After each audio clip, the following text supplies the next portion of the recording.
I'm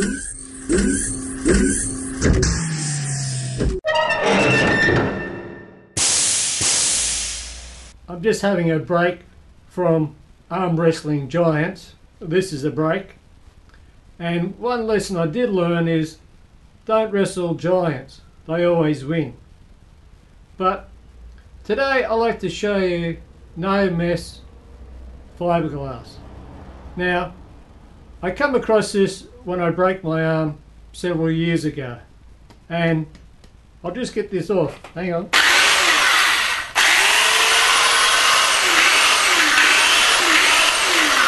Ah, that's better. As you can see, it is quite lightweight, strong, and fairly thin. I was intrigued by it, so I put it into the back of the brain that one day I would have a use for it. And like we do here at CNC4A, we try using the unique materials when we can. So I managed to track down a supplier in Taiwan and ordered a box, which then was emailed out to me.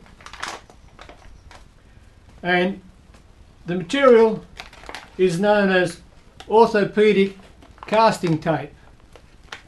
And the particular brand I got is Optima Cast, and comes in a roll. This is 10 centimeters, 4 inches wide by 3.6 meters or 4 yards.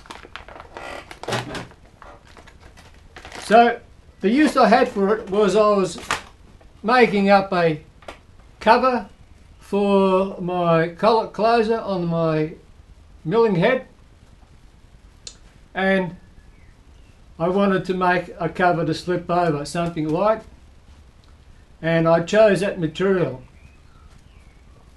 The way I made this particular shape was that I got some cardboard boxes, cut them up as a template to fit on the mill where it was to go, how long, how high, that sort of thing.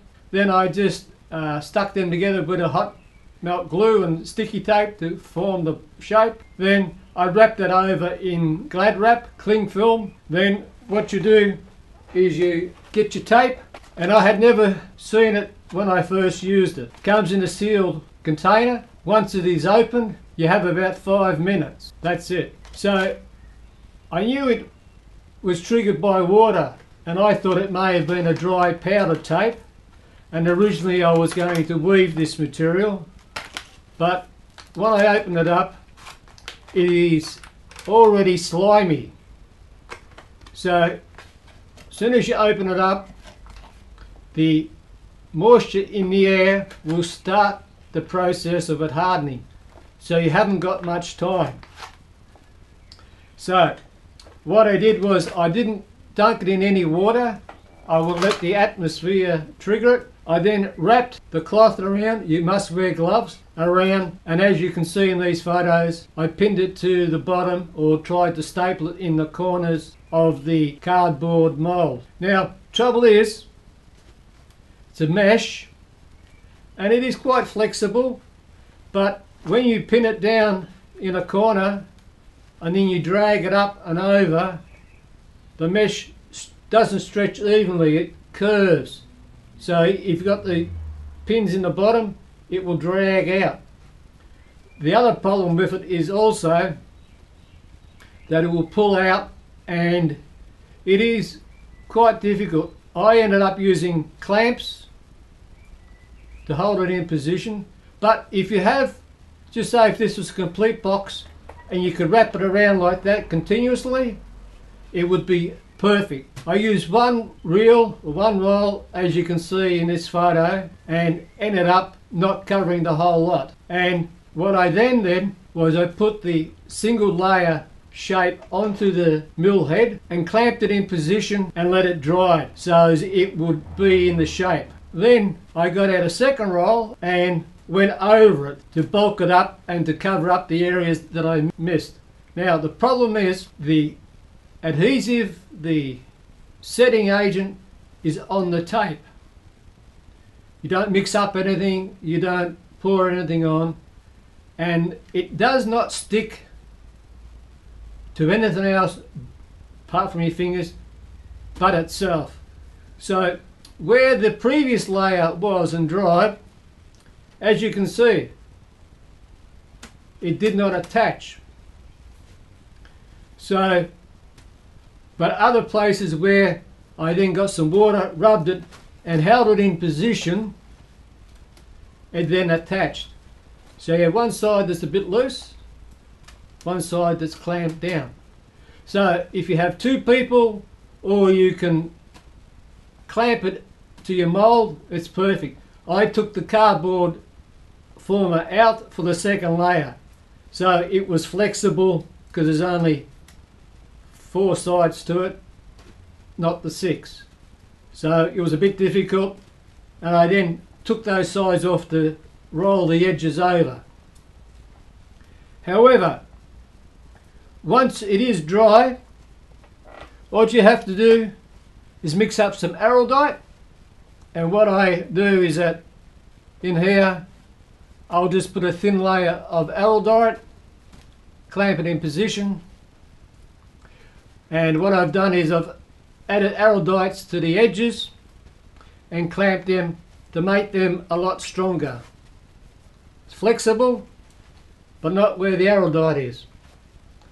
Then when I have just put these into the final gluing position, I will then get some flow coat and cover it in flow coat to give it a gloss plastic sort of finish to it.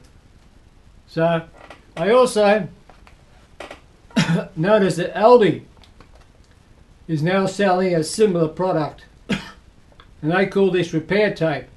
That was about $8, but that's only 1 metre long and 5 centimetres.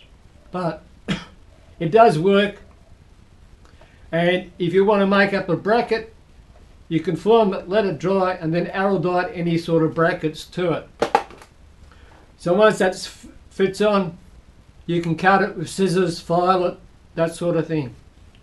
So there's no mess, no wastage, and quite versatile.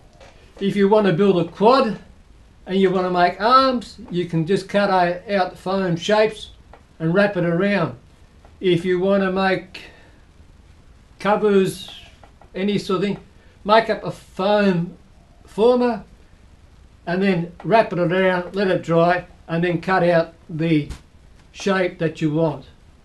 That is the way I will do the next one, but it's the first time I used it. I think it's quite good, it's quite light, it's quite easy rather than trying to make up a metal frame. So I highly recommend it and give it a go. Thanks for watching.